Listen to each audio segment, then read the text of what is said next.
Welcome everyone to Elevate with V. I'm so excited to be here with everyone. So this podcast was inspired by my own healing journey. I aspire to share amazing healers and coaches to help us each elevate on our journey so that we can keep aligning with our soul's calling and gifts. I can't wait to introduce my guest today, Todd. He's an incredibly gifted, kind, and generous person, and we've actually shared many laughs on Clubhouse. And one of my favorite things is when he bursts into spontaneous singing, which we might get into later today. But I wanted to share his official bio, and he is a Reiki Master, Akashic Channel, and Galactic Sage. By day, he's a senior programmer, analyst, having worked over 25 years in information technology. On his off hours, he does energy work and channeling, both in groups and individually. He was born in Tucson, Arizona, and raised in the San Francisco Bay Area, where he currently resides. He is a lifelong musician, and his favorite hobby is karaoke. Welcome, Todd. Thank you, Vanita. Thank you so much for welcoming me into your podcast. I mean, it's such an honor. It really is. Thank you so much. Oh my gosh, I'm so excited to have you here. Thank you for saying yes. And I'm so excited to kind of learn more about you and your journey. So as you know, this podcast is about healing journeys. So I would love to kind of know from you, like what event or events kind of like led you into the path of your healing journey?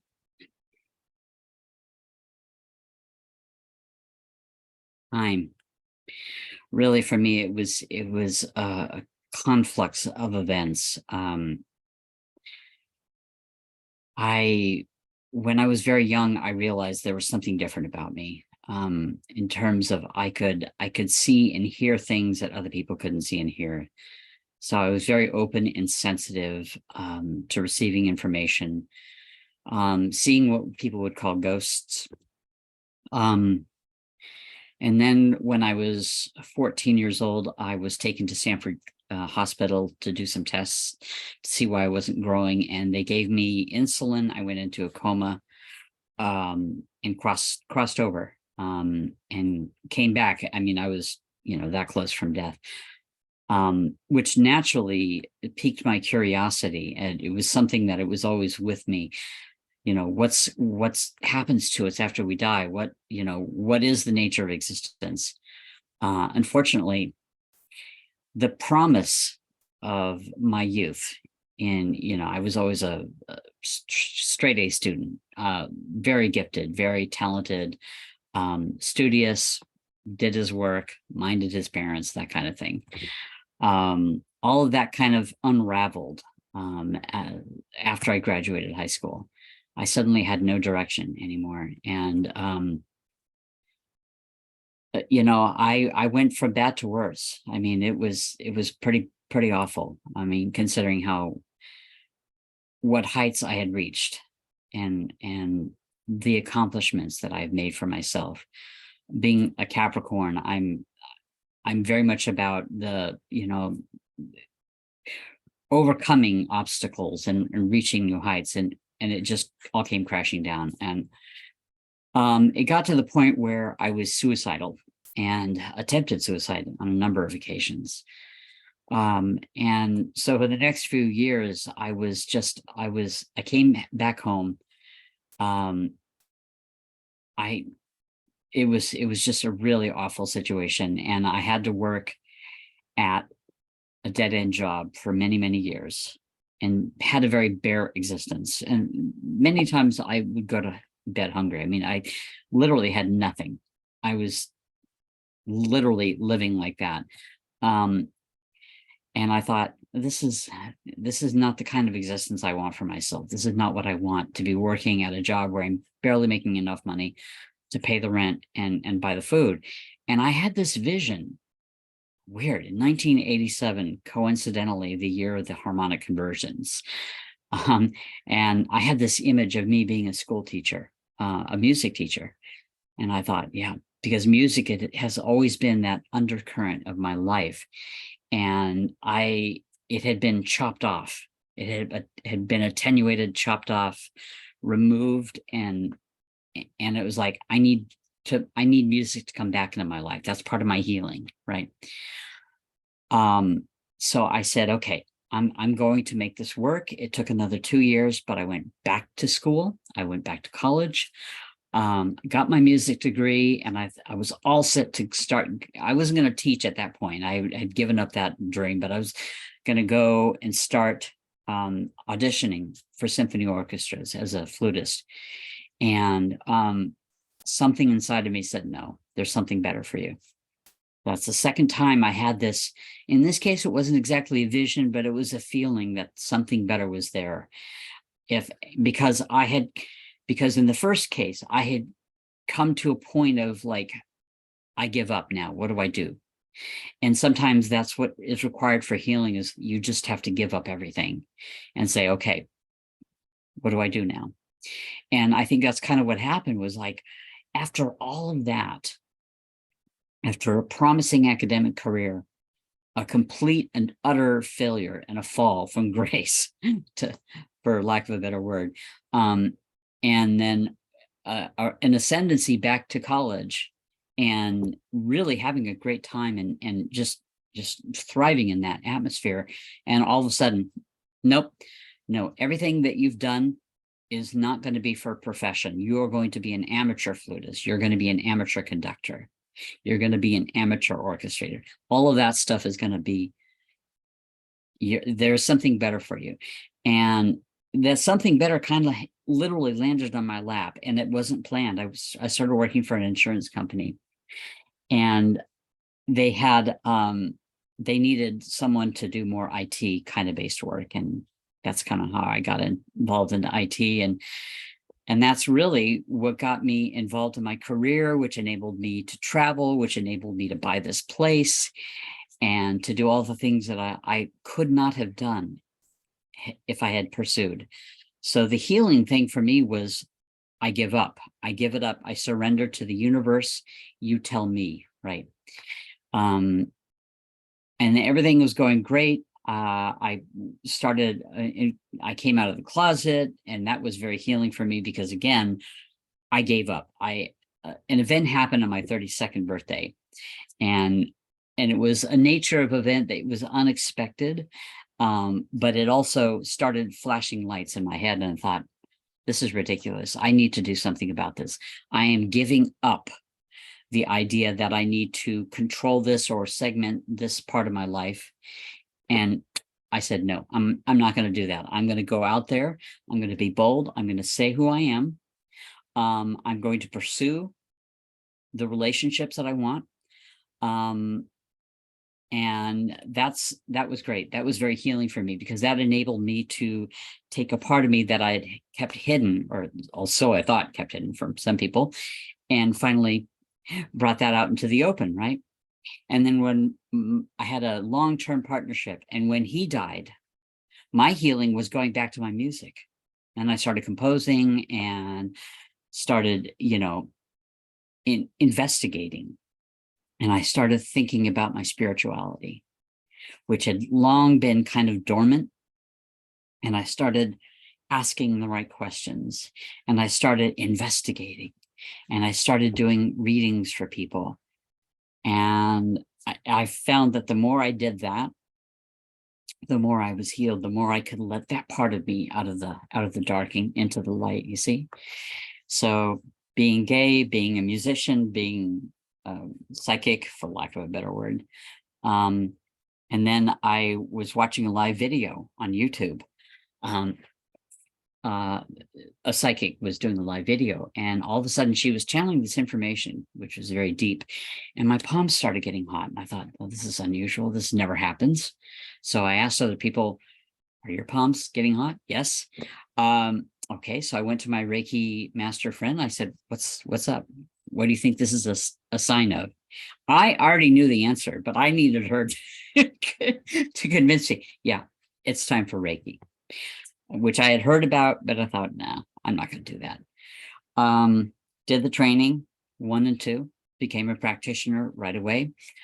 And during my training, I heard during one of the placements in my ear, you will be a master. And I thought, okay, that's interesting. So I did the Reiki for about a year and a half, took my master training with another person.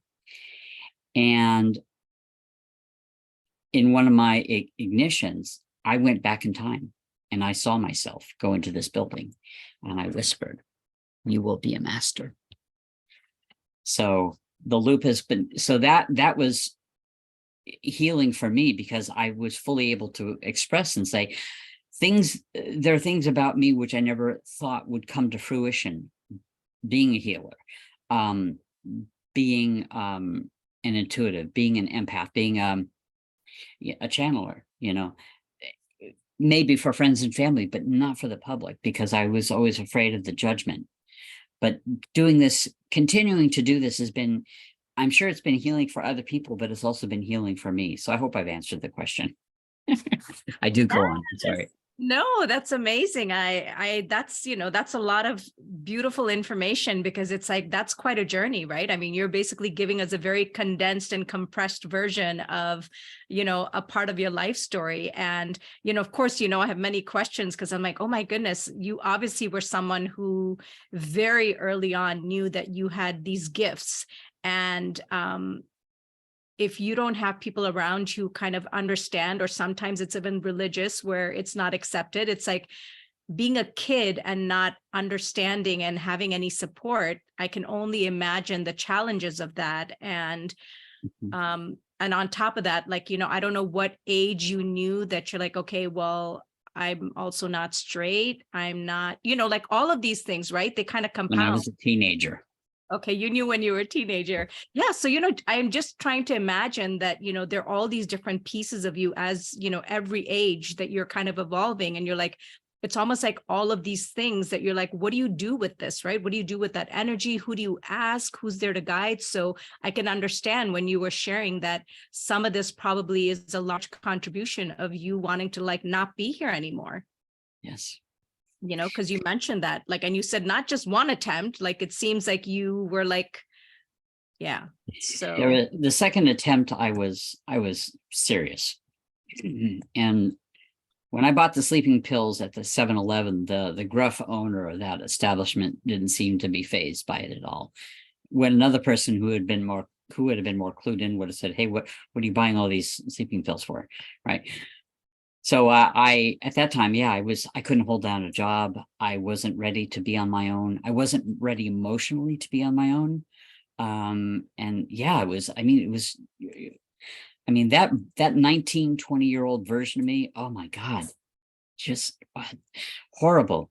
But because I was basically given an ultimatum, and I chose the wrong choice. But looking back now, I think it was the right choice. So yeah, I was serious about it. And I phoned my best friend, who was at UC Santa Barbara at the time. And I said, "Listen, I'm leaving. I'm leaving this planet. I'm exiting this life." I tried to say it in a way that wouldn't shock the hell out of him, but it did. And I said, "Listen, in about an hour, I want you to phone my parents and let them know where the body is." Which he freaked out, and he said, "Please, please, please don't do it. And I lied. I said I wouldn't do it. Took the pills, lie down. In the meantime, he had called his mother, who had then somehow called my parents, and they freaked out, made a beeline for where I was. And by that time, I was starting to go under. I could feel it. And I panicked. I was like, no, I can't.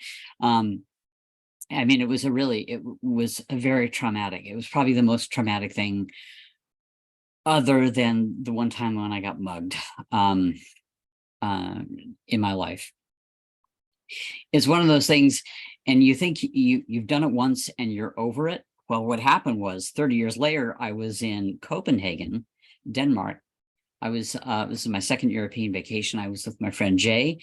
And I took my work computer with me, because I was thinking that I was behind the work. I need to get it caught up. All these factors, kind of swirled around me, and I was suicidal then. And I thought, how is it that I'm getting to this point? How is it I'm coming back to 1983 all of a sudden? How is that even possible, when I thought I'd been healed from that? I thought I was like done and over. No, apparently not. So this time I got out of it sooner because I said, I need to, a voice said, you need to call people, you need to talk to people, they will get you out of this. And I talked to a few people. I talked to my boss, bless his heart, bless his heart. And I told him the whole situation. He said, Todd, I want you to turn off your computer. I want you to put it away. You are on vacation. So yeah, that's just an example of, yeah, right. I've forgotten the question already. I'm so sorry. I just No worries. Yeah, yeah. This is what happens, right? When you kind of journey back in time, you're like, oh my goodness, where was I? Oh, that was 83. Wait, when was that again? And it's like, Yeah.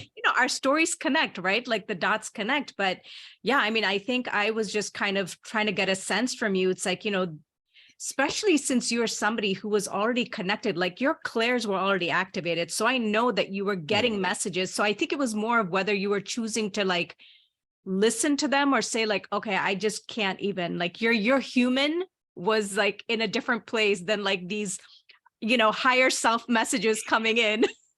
Completely. Yeah, I mean, I can only imagine what my guide must have been thinking during those times. Like, please, please, please don't do it. Please, please, please don't do it. Please, please, please don't do it. Just I'm here, I'm here, I'm here. So it's miraculous that we can tune in, but it's also miraculous how we can tune out. We can go to such extremes. But I think most of this during the course of the day, we're pretty much in the center. Maybe we're getting some messages, but most of the times we're just too busy and focused on what we're doing.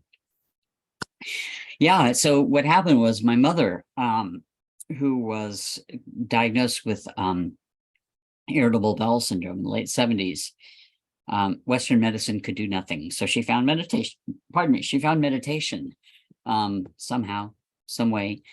And she kept at it until the IBS was cured. And then she kept doing the meditation and she heard a voice. It was her guide. And she did not expect that to happen. And out of all the family, she knew that she could tell me, even though we had never discussed this level of information before. She had an idea like Chips, that's my nickname. He's open. He'll understand. He won't say you're crazy, you're imagining it. So her journey and my journey kind of like at that point, we kind of crossed and we walked side by side. And she would share things with me. And then I would start to get more confident in my ability to channel, even though we didn't call it that. We just kind of, and it was just a very slow step-by-step progress. And again, it was never intended. I was never going to do this for the public. That was never in the cards whatsoever. Not in my plan. If you had asked me 10 years ago, I would have said, you're crazy. I'm not doing it. But here we are. So. So let me ask you this, Todd. So since you were somebody, your clairs are activated, you're hearing things, which obviously was going on, pretty much from an early age. And you're also a channel, like, did you just kind of block some of that? Because I'm assuming that, you're connecting with people, you're meeting, you're going to school. Were you hearing messages for other people and things like that? Were you just ignoring it, or what were you doing? Yeah, a lot of times ignoring it because it wasn't meant for me. And with the channel, it's not like our head is wide open all the time and we're just getting stuff all, our crown chakra it's like a valve. It can open, it can close, it can be somewhere in between. And if you're busy, if your mind is occupied, that channel is attenuated. It's more closed. But yeah, I mean, there'd be times when I'd be at the Mint and I would get messages for people there, or I would do spontaneous healing using my own energy, right? And then later I learned about Reiki. I was like, no, you're not supposed to use your own energy. That can drain you. So yeah, a lot of times I would get messages, but I would like, I don't know if I need to tell this person. I don't know how they're going to take it. No, seriously, sometimes I wouldn't know. And so I'd be like, yeah, maybe I just should keep my mouth quiet. But on the other hand, there have been many times when I've been very outspoken, and it wasn't the right time or the right place. So that's another thing, is like sometimes when you have that kind of feedback, it's like, okay, I didn't really need to hear that. I didn't need, then you start second guessing yourself, like, okay, if I'm getting a message for this person, is it really meant for them, or is it meant for me? It's very complicated. Yes, and of course this is when it comes to like using discernment, intuition, and all of those things, but a lot of those things are like tools that I know that I didn't even know existed, right? And it's only when you start to like explore and go into your healing journey, you're like, oh, that's what that was. Oh, okay, now I understand. So obviously, I'm going to say that when you were growing up, I mean, I'm sure your parents, and I don't know if you have siblings, like noticed that you have a sibling. So it's like that you're different, and different. Yeah, I was the black sheep of the family. I was the only one who had any musical ability. My sister played clarinet for a while, but she never, I mean, I was going to be a professional flutist. I mean, that's how far I was going to go. And I was told by teachers that I had the aptitude, even considering how crowded that market is and how competitive it is. I had the ability, but it wasn't in the cards. so that's really interesting, right? Like if we kind of look at it, from our kind of more spiritual perspective, right? Like everything has a purpose, right? Obviously, you Yes. love music. That's part of your healing for a lot of things that you've gone through. Wow. So what do you suppose it was when you just kind of took it to that next level of, okay, I'm going to do this and I'm going to be a professional. And they're like, nope, you're not going to do that. I mean, was that, because that sounds like you're getting guidance, but then you're also feeling very drawn to do this, and then you do it, and then it's like, nope, not doing this. Disappointed. I mean, disappointed, but also realizing I need to do something different. There's something inside of me said, you need to do something different. It's almost like a vicious lesson. And life isn't always a straight line. Sometimes it's a curve, and if you looked at a graph of my life, it would be squiggly, it would be right angles, and God only knows what. I mean, ups and downs. And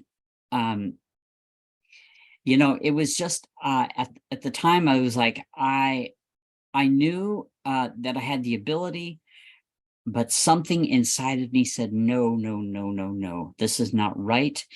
And all of a sudden, because I was originally going to be a teacher, but I did my observation in the secondary school system, and this would have been around 1990. And I realized, ooh, the state of music education in California has sunk.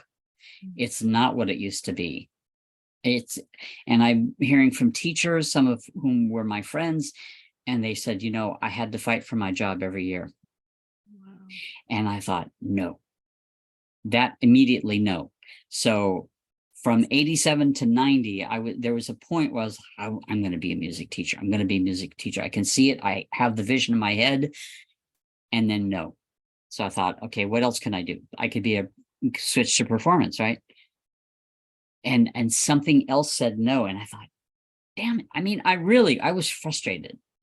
I was frustrated because I'm like, after all of this, and now it's no. But I found I had to listen to that no, because it was so strong, it was so powerful, and it was almost like a hand was lifting me out of that situation, saying, guess what? We have something else, it's better. But we're not going to tell you. We're just going to lift you up here and put you down over here. Wow. Yeah. Yeah. And that's kind of when you got into that job that was more about information technology, right? Yes. And I was asked to do some work which was outside of my wheelhouse, but I have the kind of mind where I can learn things pretty quickly. I have an aptitude for technical things, and I took to it like a fish to water, and it was like, oh, now I get it. Now I get why I'm here. And so so convinced of my ability to find an actual full-time job in IT. I quit this job, the insurance job, without having another one lined up. First time in my life, and only time in my life when I've done that. I was like, it was like the dam burst, and it was hallelujah. It was the Handel's Messiah. It's hallelujah. And it was like, oh, I'm just going to go ahead and quit this job. I'm not crazy about the people I'm working for. I'm not crazy about the work. I'm not crazy about the low pay. I know I can make more money. I'm going to quit this job. In 3 months, it wasn't even 3 months. It was less than that. I found a job in IT, and it was like, oh, I get it now. And everything was just so easier. After that, it was just like, oh my God, it's like I found something. And I kept the music going, obviously. I did the flute playing, I did the conduct for a while. I had my own group. I conducted. I did some orchestration and some composition. And then I was also in a doo-wop group, a cappella quartet. And I did that. So yeah, the music kept on going, but as an undercurrent. I love that, because I was going to say, it's like, there's sort of this balance of, how they always say like left brain, right brain. I don't know how much I buy into all of that, but there's that incredibly creative aspect. Not to say that what you do for your 9 to 5 is not creative. It's creative in a different way, So, because look, this is how I look at it, right? Like, you're helping to solve problems. You're helping with efficiency. You're helping to do things that are important. They're just in a different field, right? And Yes. so I think, a lot of times the reason I'm bringing this up is a lot of times people will poo-poo like 9 to 5 jobs, right? And I just feel that in the spiritual community, that it doesn't have to be like, oh my God, that's horrible. Nobody should have that. You should just be this. Nobody gets to define for anybody what anything looks like. No one says that to me. No one says that to me. You've heard me in some of our rooms. Yes. I can be a very sweet, nice, accommodating, welcoming person. You mess with my friends, you see the evil side. You don't want that. So no one tells me. I mean, I have a feeling that some people have in the spiritual community have said the same thing or have intimated the same thing, and I have just simply ignored them. Yeah. Because And that's the reason I'm bringing it up, because I know that happens a lot. So it's very refreshing, when you're coming in and saying, no, I mean, I actually enjoy my job and it provides for me. It's doing all the things and I will keep doing it, because it also allows you to do all these other things that you really enjoy. So it's like you found your balance. Yes. I mean, my life was a struggle from about the time I was 18 all the way until like my early 30s. I mean, it was struggle. It was hard work. And it was like, what am I doing here? Oh, I'm here. And because I'm doing this, oh no, you're not doing this. Okay, great. Now what am I doing? Like, yeah, I'm very happy where I am. And, because I have this, I don't have the pressure of having to constantly find clients, constantly make more money. I'm just happy to drop into Clubhouse 3 times a week, sometimes more, and do a room, do guided meditation, do channeling, do oracle card readings, and do healings. That brings me so much joy. My God. And the fact that I can do this also one-on-one and go deeper, that's even better, because some of these experiences have been life affirming and life transforming for some of these people. There's stories that I would never have believed unless it actually happened to me. So yeah. I love that so much, Todd. And it's kind of funny because I know that you're also someone that was like, not necessarily like, yeah, Clubhouse, let me get on there. And I was the same way. I'd known about it, but I was like, oh, it sounds interesting. I don't know. And then somebody that I knew was on Clubhouse who had connected like more in a spiritual group. And I kind of really liked her energy. And she says, oh, I'm like a evidential medium. And I was like, oh, that's kind of interesting. And so I came to really check that out. And I'll be honest, at the time that I had originally heard of Clubhouse, it was very like, you have to be invited and it's Yes. a membership. And I didn't kind of like that vibe. I'm like, I don't kind of like when people try to make it like, oh, only special people can come. I'm like, okay, that's interesting. So by the time I came along, which was like mid-December, none of that was existing anymore. But it's interesting because I've had you share the same thing. You're like, well, you weren't even going to come on Clubhouse. And you and I have connected on Clubhouse. And I know for me, just in a span of a couple of months, I mean, the people that I've connected with and for us to like, of course, I love coming into your rooms and, you're so generous and gifted and kind. And oh my goodness, I don't even know what to say. I hate to use the word skills, but your gifts are like so amazing. And You so can use skills if you want.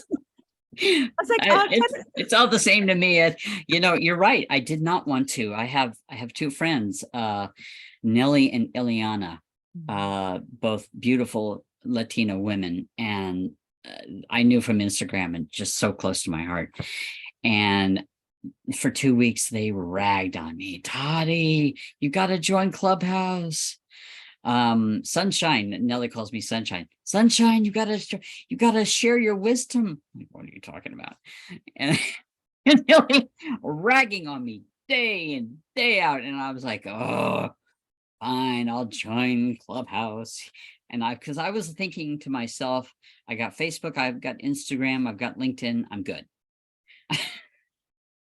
So I did. So yeah, it was actually Ileana. If you look at my profile, you can see referred to by Ileana Stahovic.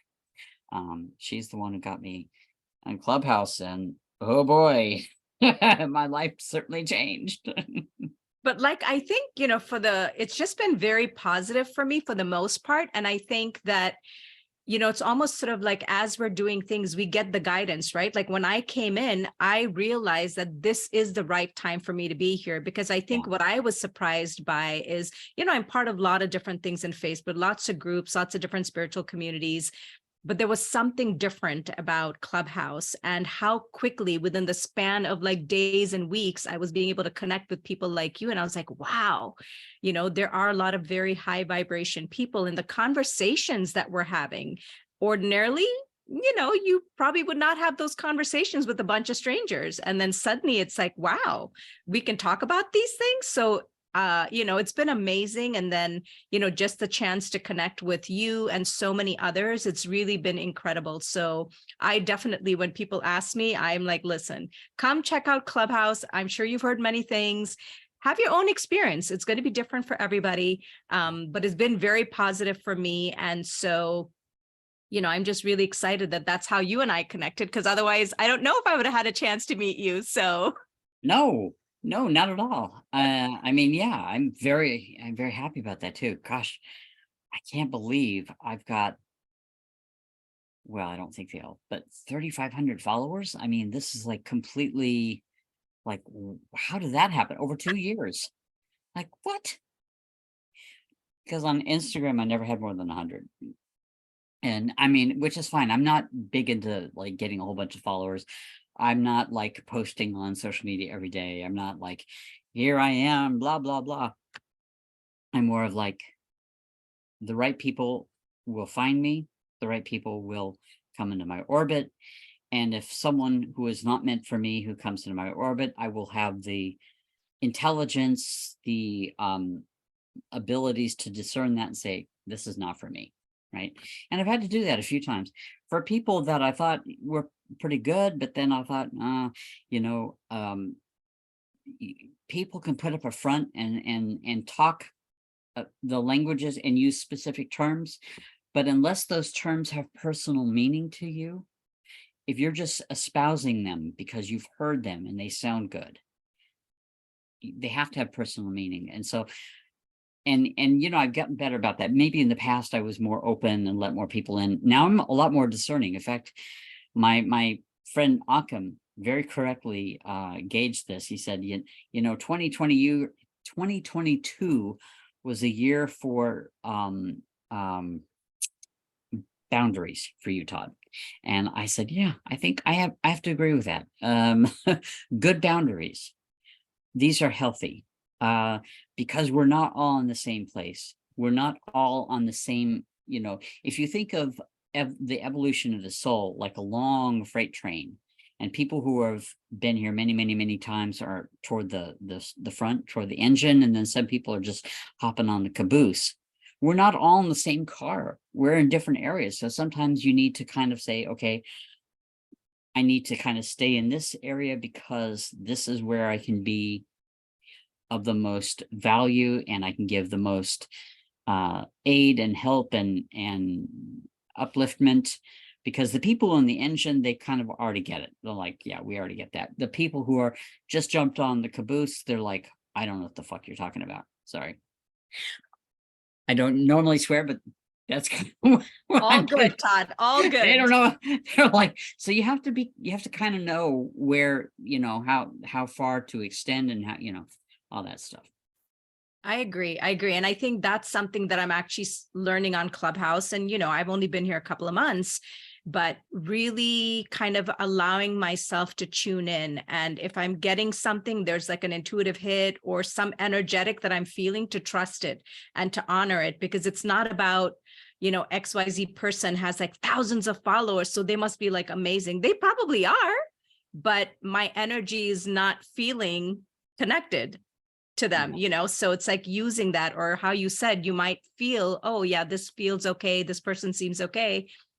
And then, you know, a couple of days later, you see a different side and you're like, oh, I don't know if that's kind of what I want to be connected to at the moment, you know? So discernment, a lot of discernment is needed. And, but I think that's true of every area of our life, right? I mean, I know for me, just in this, you know, 3 years that I've been going through my journey, there's so many people that I was connected to that I'm just not connected to anymore. And they're lovely people. They're beautiful people, but I just don't feel connected. Like, I just don't feel like I can have conversations, the type of conversations I'm looking for, the type of connection I'm looking for. And so I had to mourn that. I had to kind of like the loss of all of these relationships. And even though I have the higher spiritual perspective, there's still as a human, I have to allow for those emotions and things to process, right? And so that's what I've been learning too, is like, okay, it's going to come up, allow it to be seen, heard, and then you can move through it, because you know that this is all purposeful. It's like the universe is like, yes, that was for that phase of your life. Now you're moving into a different phase of your life, and trust us, because the people that you need to be surrounded with and connected with, they're all going to be around. And I felt like that has been my step into Clubhouse, because it kind of like literally took me into this place where in a very short span of time, I found some incredibly wonderful people that are kind of like almost like walking beside me, right? Which is a beautiful thing, because that's hard. Like you said, you've got this train and there's so many different compartments. You don't know where people are. And this is where you really get to connect like energetically with others that kind of feel like, wow, I'm starting to find more of what I call like my soul family, or people that we kind of decided that, hey, we're all going to meet up and this is how we're going to find each other. So I kind of feel a little bit of that kind of energy. Me too.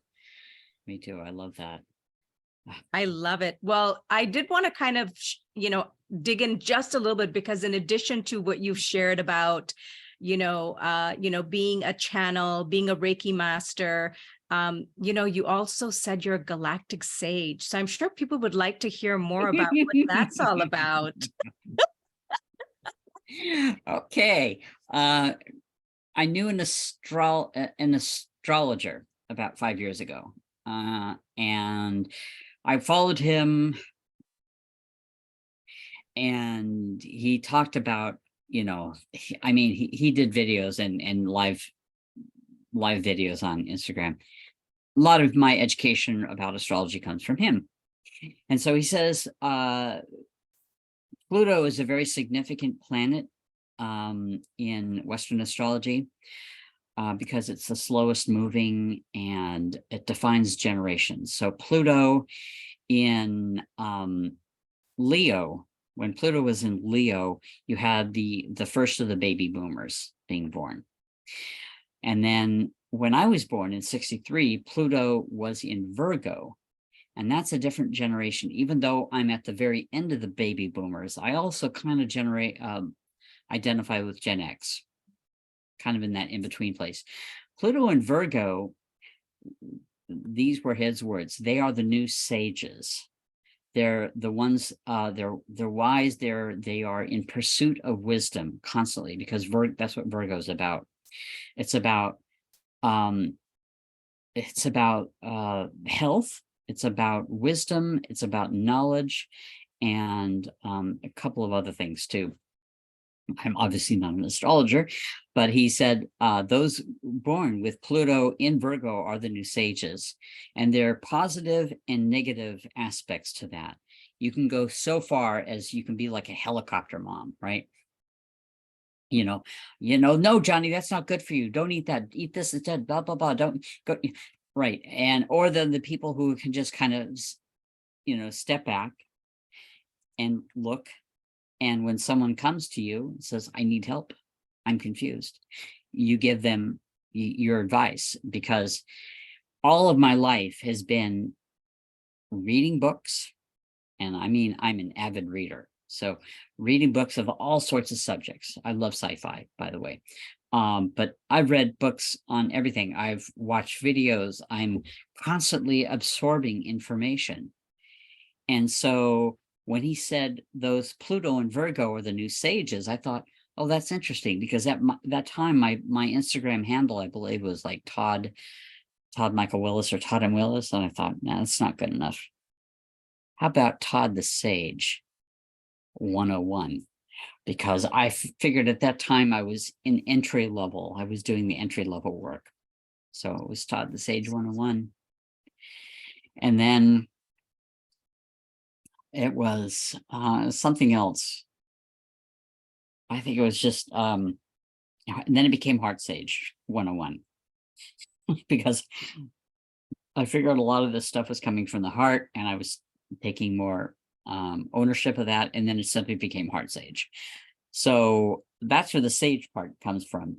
And the galactic, because I do have galactic connections to at least one other entity who is from a planet that is not in the solar system.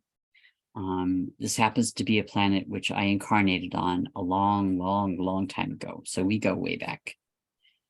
And this is very human-like, but taller, paler skin, slightly larger eyes. Visited me when I was 8 years old. I was asking my mother about alien abductions. I thought, gosh, have I been abducted? And I know, because she's so connected all the time. And she said no. And then she went, oh, but you have been visited. And that's when this information started coming through about this individual. So yes, galactic, because when I go into a deep meditation, I mean a real deep meditation, I usually see two Arcturians, little blue guys. Sometimes an Andromedan will come right in front of me. And then there's two others. I don't know who they are, but so yeah.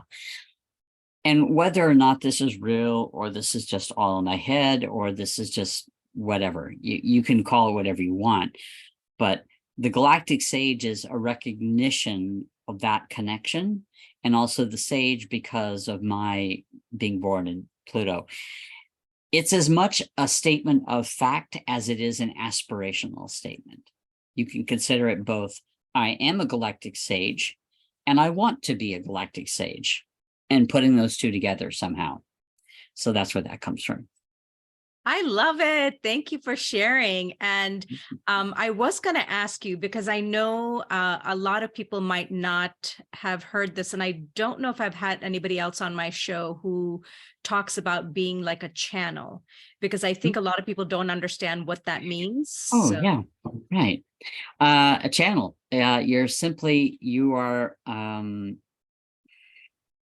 You're allowing your body to become a vessel for information and energy to come through.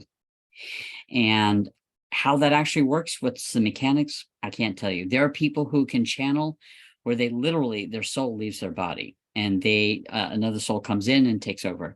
I don't do it that way. I am more of like, I'm willing to obscure my consciousness. My consciousness never goes fully away, but I'm willing to obscure it and go into a deep meditative state where the consciousness is dim, but the awareness of everything else out there becomes magnified. And I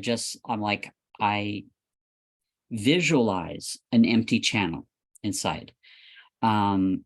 Sometimes I don't. Sometimes the information comes whether I want it or not. But with the channel, you're dimming your consciousness or placing it off to the side.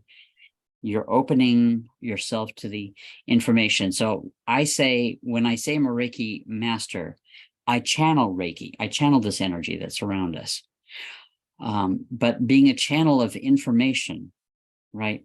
To read the Akashic records, to get access to people's guides and other information that might be floating around there. I also channel information. But when you look at it, both the energy and the information are coming from a single source. So if you go high enough, they merge. It's just the energy is here for healing. It's for the upliftment, for the normal functioning of all life forms. The information here is for the assistance of where do I go from here? Where was I? How did I get blocked? How do I unblock? Where am I going from here? So yeah, that's the way I look at it. So a channel is just, you're allowing your body to become a channel, an empty vessel for information and energy to flow. And so as a Reiki master, part of the channel is like the energy comes in and then it goes out, usually out of the hands.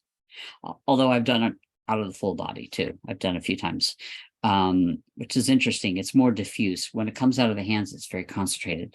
And then, of course, the other channeling, I can't even tell you. Sometimes I can't even tell you who or where I'm getting the information. I'm getting information, and usually if I just say what's coming, people say, oh my God, how did you know this? Or, oh my God, yeah, that makes sense. Or let me think about this. And then they'll come back to me and say, what you said made a whole bunch of sense. It didn't make any sense when you read me, but later it did. So very interesting. It's inexplicable in some ways, and that's okay for me. I don't need to know all the mechanics. I just need to part of the healing is also, learning to trust a little bit more. And I think that's helping the channel when you don't oh gosh, how does this channel work? How does it work? Why should I really trust the information I'm getting? Am I really healing people? Stop. You trust and it magnifies. So. oh, thank you so much, Todd. Because yeah, that question was coming up for me as you were sharing. Like, well, how do you know who you're channeling? And, has there ever been an instance when something comes through and you're like, ooh, that didn't sound like it's the right vibration or frequency? Or is it because you already set the tone and you know that you're only going to bring in a certain kind of frequency? You know what I mean? I don't always know. Okay. I usually when I do a channeling, it's positive information. I usually get, even if the information isn't positive, I know is not going to be perceived, I will try to put a positive spin on it. I will try to come up with examples that'll help them understand the information, because sometimes people say that they're open, but they really aren't. They are expecting a certain range of information, and sometimes I've had to point blank say something that's very harsh, and very quick. That has really like made people stand up and like, oh my God, really? You're telling me this? But normally I find when I'm getting the information, it seems to, because it's coming from a positive place, it seems like it's hugely positive. But there are times when it's, the best way I know how to explain this is an intervention. Sometimes, and it's very rare, but sometimes there's a person who comes to me who is in need of a spiritual intervention, and I will basically point blank lay it out for them. And they're, most of the time they're not ready. What can I say? I have to go with what I'm getting. If I start doubting what I'm saying and saying, oh, maybe I shouldn't have been that hard, then my channel closes up. It's magic. It just closes right up. I can't do that. I love that. Thank you for sharing that, Todd. And I'm sure that, because you're someone who's been doing this for a while, it's kind of how you were sharing before. You get to kind of also choose if, like, you're just doing your 9 to 5. You're like, I don't want a channel right now. So do you just kind of say, my channel is closed for right now, and then whenever you're ready, you kind of are like more open to it when you're going into meditation and things? Or is it also sometimes it just happens, like you could be at lunch and then something pops in, you're like, oh man, I don't want to be doing this right now. Well, consider it this way. I like to think of it as when you're busy, when your attention is focused on a task, the brain is in a certain frequency, right? The brain is in beta. But when the end of the day comes, the brain, you're not focused on anything. You're in more of an alpha state. That's when the channeling, the channeling just naturally opens. It's not like it's always open during work and then no, that doesn't happen, because the way our brains are working is very interesting. But the way my brain works, at least, is like, if I'm busy working on something, my attention is completely on that. There is no bandwidth for anything. Once in a while, if something is really important, then yes, it comes through. Sometimes if a friend of mine is in trouble, or if there's been a recent death, then usually we'll get a jolt or something. I'm like, oh my God, I need to call someone. But if I'm like really focused, no, it's a very narrow channel. But if I'm not focused, if I'm defocused and just one, right, and then it just magically kind of opens. I love that. That makes so much sense, Todd, because we've talked on the show many times where people are also a lot of times intimidated by meditation, or like, oh my God, I can't meditate, or my brain can't be silent. And so, what was coming to me as we were talking is that is why we always say, when you do things that you really enjoy, for some people that's washing dishes, for some people that's cleaning, whatever it is, when you get into that Zen state and you're just allowing, people get a lot of messages at that point, right? Because it's like, oh, I'm just chilling. I'm not thinking about anything. Because I've had so many people say, like, I get messages at really interesting times. I'm like, that actually makes a lot of sense, because you're just relaxed. Your brain's not filled with 50 million things.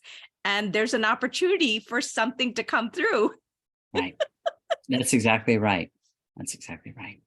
I love it. Well, this has been so much fun, Todd. It's been so fun to get to know more about your journey and your story. And, I'm coming to that part of the segment. If you choose, I usually ask if you want to pull cards, you want to channel a message for the collective. If you're feeling like you want to do that, amazing. If not, there's no pressure at all. Yeah. I think I do want to channel a message for the collective.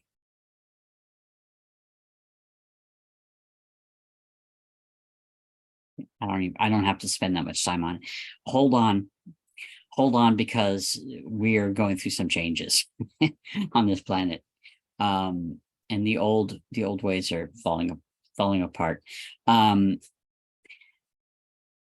What appears to be disintegration before our eyes is actually not disintegration. It's the passing of the old so that new can come up. And a lot of the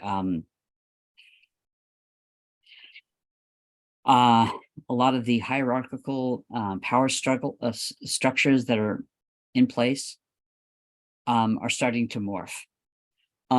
Those that are flexible are morphing on their own. Those that are not are being destroyed. So understand this. We all have to be flexible with coming into this new time, because it's going to be there's going to be some interesting moments. Let's just put it this way. But the world that we see is very often a reflection of who we are inside. So if you can every day strive to be a better, more connected, more loving, more generous, more patient soul, then all of that collected energy is going to be reflected into the world that you see before you. But like it or not, the world is going to change. So don't stay in the same place. Otherwise, you're just taking up space. It's a good world. Don't worry about it. Live your life, but make sure that you're spending time for yourself. You're spending time for spirit. And seek connections with people who you know that are connected. We're here. We're light workers. We're here. We're longing to be used as a resource. We're longing to be to provide assistance. And so go ahead and make those steps. And if you've ever been curious, if you're starting to ask the right questions, keep going. That's my encouragement. But Spirit is saying, this world of yours is changing. Will it ever be a complete paradise? No. But you're going to see a change in the power structures. You're going to see a change in institutions. And it's all for the better, because it helps us proceed collectively to the next level where we're going evolutionarily speaking. And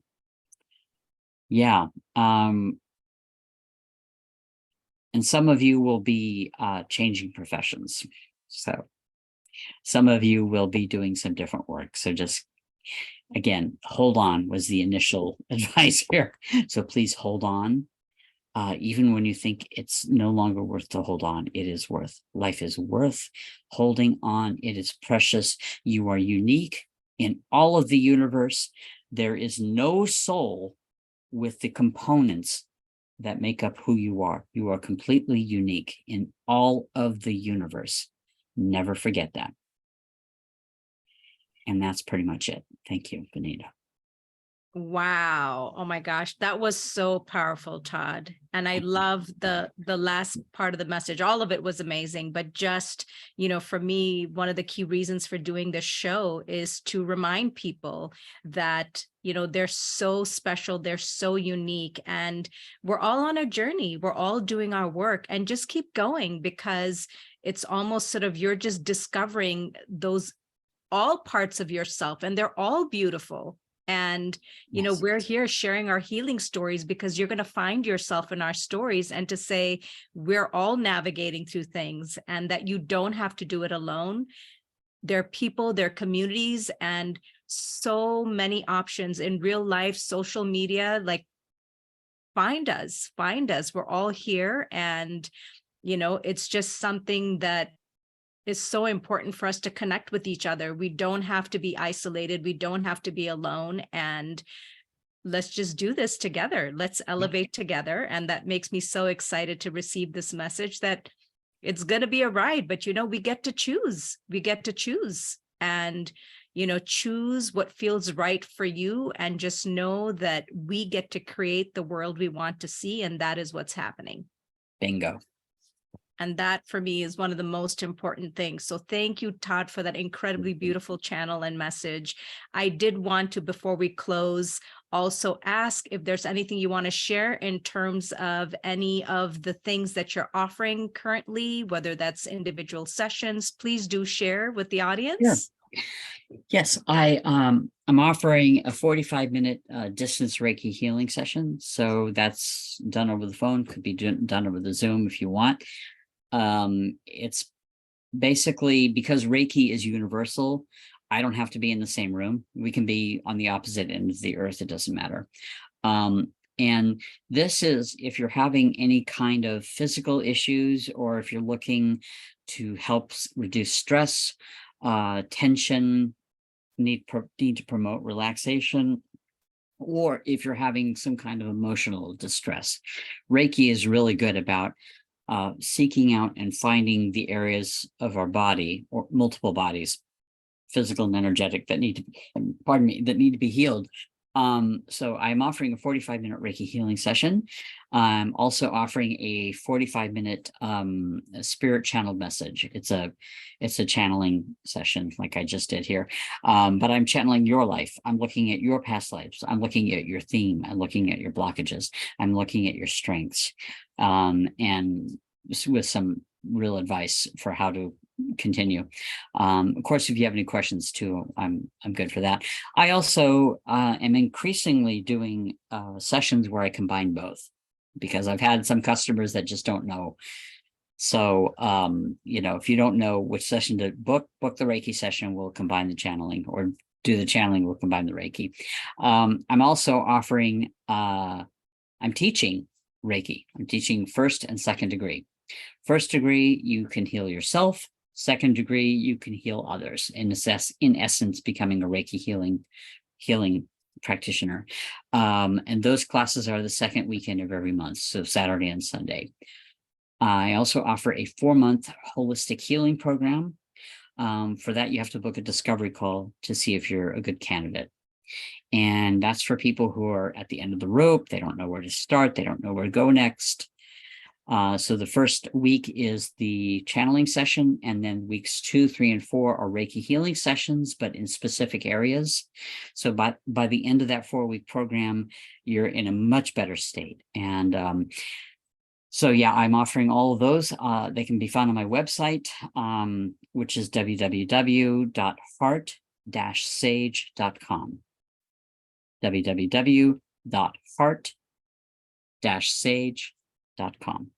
I love it. That's amazing, Todd. And yes, just to let everyone know, all of Todd's information, all his social media information will be in the bio section everywhere that this podcast gets posted. So you can find him easily, connect with him, and, just get a beautiful session with him. I've been blessed, like on Clubhouse, he does kind of the mini versions, and they're so powerful. So I can only imagine having a full-on session with Todd. So I'm so excited that you joined me today, Todd. This was amazing. And it was fun to kind of really explore lots of different things, and for people to get to know you more. And I know that the audience is going to get so much beautiful information from this session. And if anything, if you just focus on the beautiful channeled message alone, that alone is like a huge piece that you can take, from this session. So I just want to thank you, Todd, and I want to thank all my amazing listeners that come in and tune in every week.